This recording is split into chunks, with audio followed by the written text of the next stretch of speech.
इस वीडियो में स्टैटिस्टिक्स का हम क्वेश्चन देखेंगे, मॉड निकालना। तो ये क्लास दिया गया है, फ्रीक्वेंसी दिया गया है, क्लास और फ्रीक्वेंसी का टेबल ये गिवन है।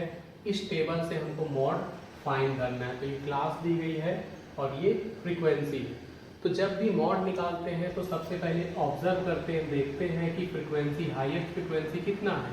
तो हाईएस्ट फ्रीक्वेंसी ये है 12। तो हाईएस्ट फ्रीक्वेंसी 12 है। तो जो हाईएस्ट फ्रीक्वेंसी होती है उसके क्लास को हम लोग बोलते हैं मॉडल क्लास। तो मॉडल क्लास हो जाएगी 40 से 50, मॉडल क्लास ले लिए।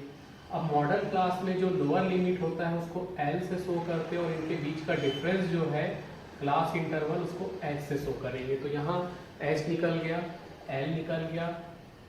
अब जो हाईएस्ट फ्रीक्वेंसी थी उसको बोला जाता है F1, उसके पहले वाले को F0, उसके बाद वाले को F2। तो F1 कितना है 12, F0 कितना है 10, F2 कितना है 10। मॉड का फॉर्मूला ये होता है L plus F1 minus F0 upon 2F1 minus F0 minus F2 into H। इस फॉर्मूले में वैल्यू रखेंगे, L की वैल्यू कितना है 40 प्लस F1 कितना है, F1 है 12 माइनस F0 कितना है 10 अपॉन में 2 इंटू 12 माइनस 10, F2 कितना है वो भी 10 है, इंटू H की वैल्यू भी 10।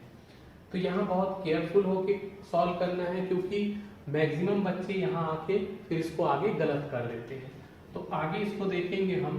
तो आगे यहाँ पे इक्वल में 40 वैसे ही रहने वाला है, प्लस 12 माइनस 10 हो जाएगा 2 अपॉन में 2 इंटू 12 हो जाएगा 24 minus 10 into minus 10, sorry minus 10 minus minus add होता है, साइन माइनस ही रहता है। तो ये हो जाएगा माइनस 20, H की वैल्यू 10 है ही। अब 40 प्लस 2 अपॉन ये माइनस हो जाएगा 4 इंटू 10। तो ऊपर ये हो जाएगा मल्टीप्लाई होके 2 इंटू 10 20 अपॉन 4। तो 40 प्लस 20 अपॉन 4 हो जाएगा 5, 40 प्लस 5 हो गया 45। क्वेश्चन में हमको बोला गया था इस टेबल का मॉड निकालना है। तो इस टेबल का मॉड हमने निकाल दिया, वो आया 45।